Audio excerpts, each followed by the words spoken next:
Halo, selamat pagi Romo. Ada apa nih Romo?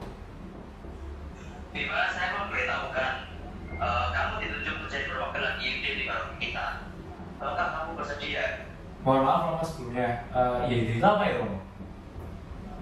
Singkatnya, IUD itu adalah Perhimpunan Undang-Undang Indonesia. Kalau lebih rincinya, mungkin kamu bisa research di Google atau tadi dari sumber yang lain ya, Bima. Baik Romo, terima kasih banyak atas informasinya.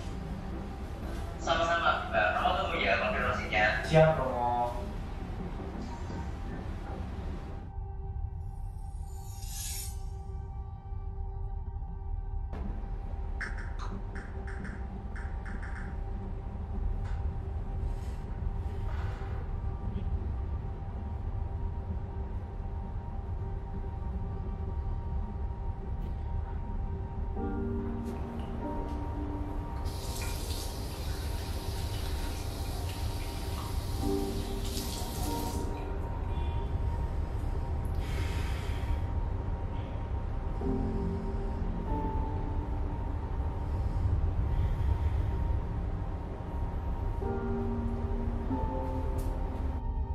Aku tidaklah spesial. Aku tidak punya apa-apa dibandingkan dengan yang lain. Aku juga tidak pintar atau berbakat.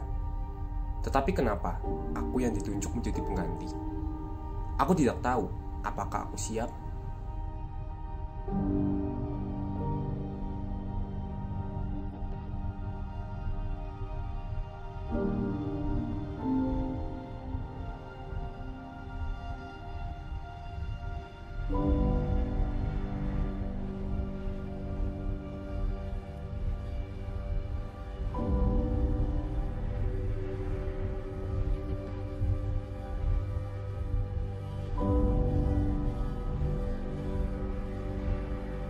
Bunda Maria, apa yang harus aku lakukan? Cerahkanlah hatiku ini ya Bunda.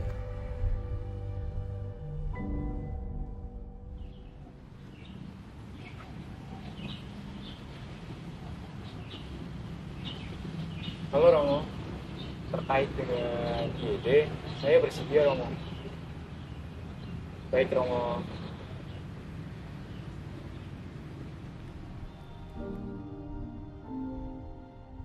Hatiku terasa berat.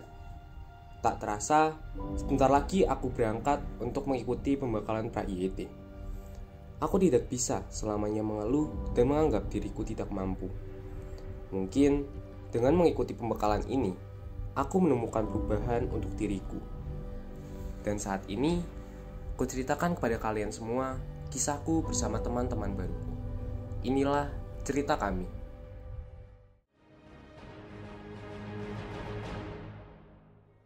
Mengawali seluruh persiapan kami, para OMK dari seluruh Keuskupan Purwokerto, kami disiapkan oleh Komisi Kepemudaan di Keuskupan kami melalui program pembekalan. Pembekalan yang pertama bertujuan untuk menjadikan kami pribadi yang solid dan solider. Artinya adalah menjadi pribadi yang berpendirian teguh, berbelas kasih, peduli dan setia kawan, dan dapat berguna bagi diri sendiri dan lingkungan sekitar kami.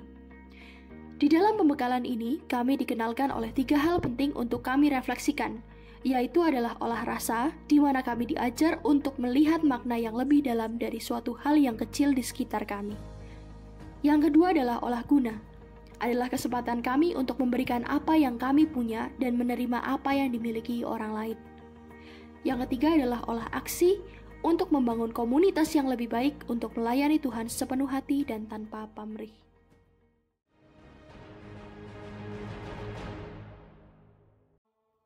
Pada pembekalan kedua di Rumah Pastoral Hening Gria Baturaden, kami diajak untuk belajar lebih mendalam soal olah rasa melalui olahraga widya. Dari olahraga widya ini, kami melakukan aktivitas seperti melihat, mendengar, berjalan, makan, dan bernafas. Mungkin kegiatan tersebut terdengar biasa saja, tetapi karena kegiatan inilah kami belajar untuk memaknai hal yang biasa saja dalam hidup menjadi suatu hal yang luar biasa. Dan ternyata benar, setelah kami mengikuti semua rangkaian dalam olah rasa ini, kami menemukan banyak sekali pembelajaran dari hal yang biasa saja. Bagi kami, Kegiatan ini membuat kami belajar lebih bersyukur atas apa yang kita miliki, sekalipun kita berpikir itu tak ada arti. Di masa antara pembekalan, kami pun diajak untuk belajar merefleksikan pribadi masing-masing melalui kegiatan menulis refleksi. Tujuannya untuk menyadari kehadiran kasih Tuhan dan makna dari hal-hal yang terjadi setiap hari.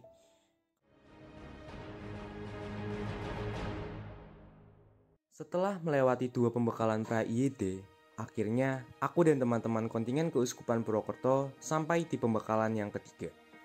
Pada pembekalan ketiga pra-IYD, kami menerima pemahaman tentang Evangeli Nunciandi atau pewartaan modern yang dibawakan oleh Romo Elton.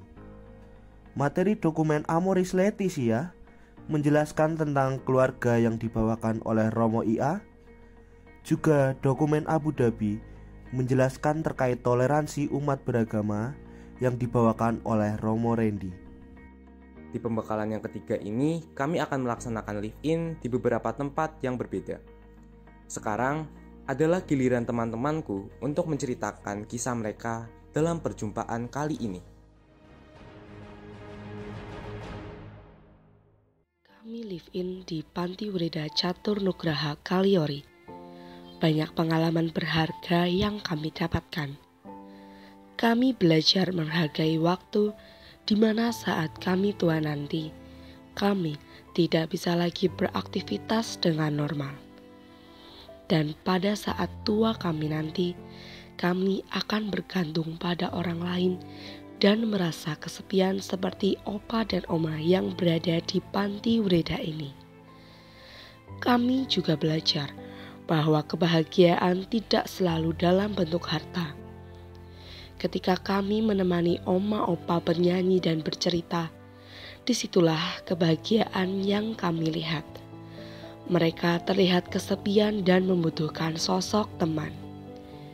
Disinilah kami belajar untuk menjadi teman di usia tua mereka.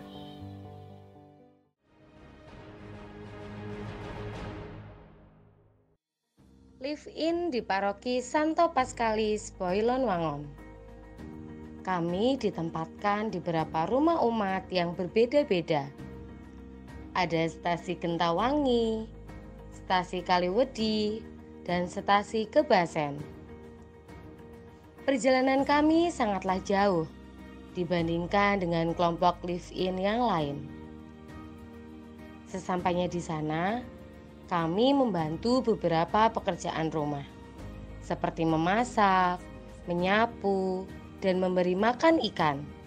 Kami juga sering mengobrol dengan mereka.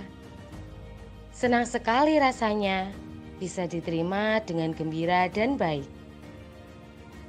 Waktu live-in ini mungkin sangatlah singkat, namun kami benar-benar merasakan kasih yang begitu besar dengan tinggal bersama mereka, keluarga yang baru pertama kami kenal dan kami temui.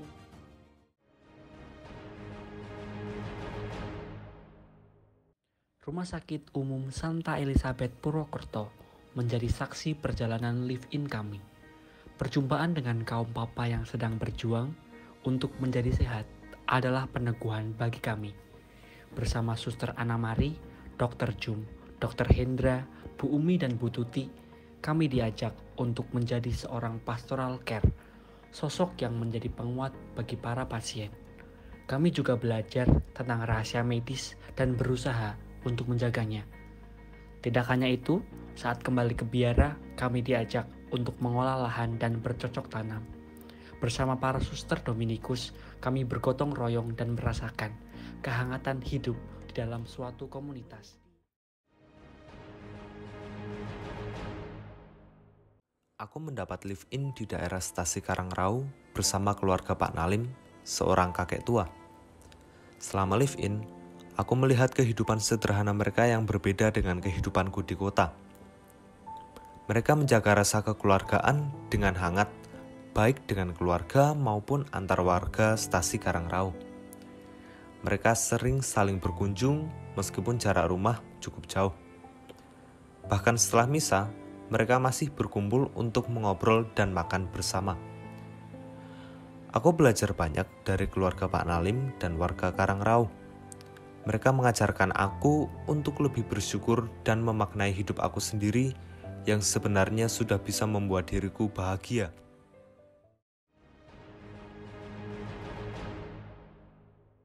Tidak semua hal berjalan sesuai rencana.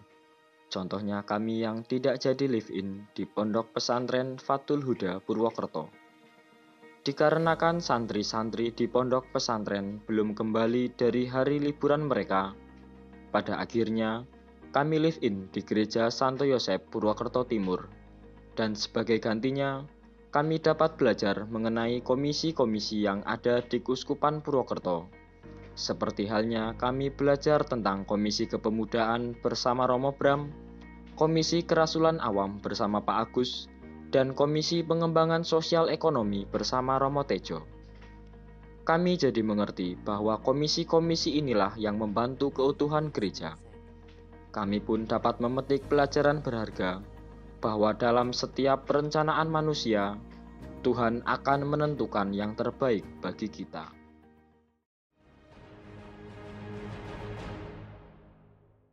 Aku kedapatan live-in di Panti Asuhan Bunda Serayu, Banyumas. Aku diajak ikut merasakan apa yang anak-anak panti asuhan itu lakukan setiap hari.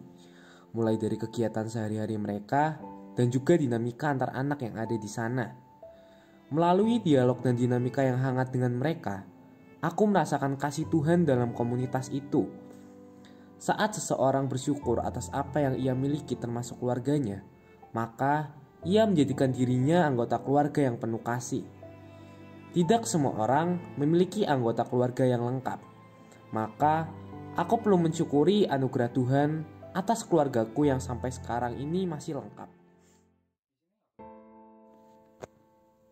Setelah 3 pembekalan dan dinamika live-in yang sudah aku lalui, aku belajar menghayati bahwa semua aspek yang ada di dalam kehidupanku adalah anugerah Tuhan yang patut aku syukuri.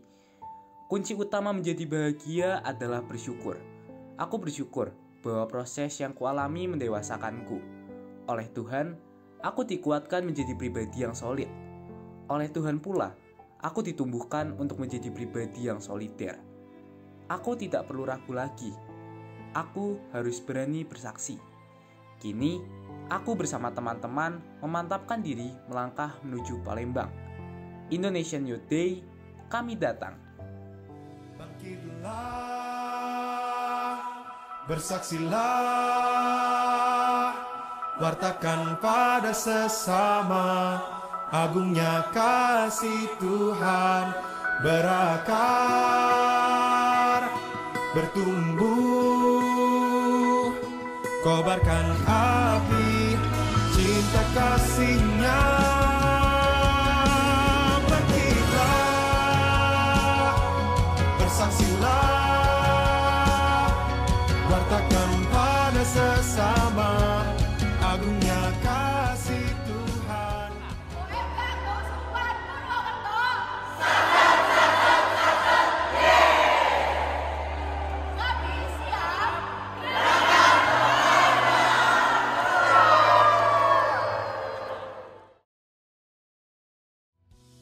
Bangkitlah, bersaksilah,